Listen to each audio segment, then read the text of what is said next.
Petrol diesel ధరలు మనకు కూడా ఎఫెక్ట్ ఉంటుంది ఖచ్చితంగా.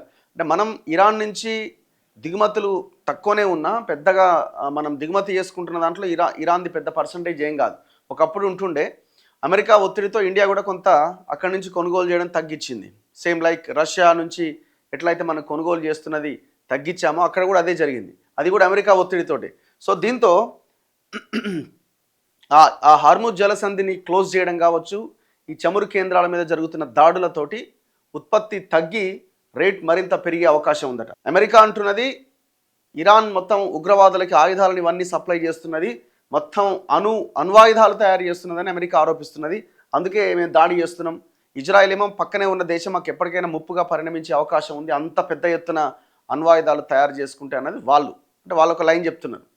లేదు, ఇరాన్లో ఉన్న చమురు కేంద్రాలు వాటి గుత్తాధిపత్యం కోసమే అమెరికా ఇజ్రాయెల్ కలిసి దాడి చేస్తున్నదని ఇరాన్ అంటున్నది.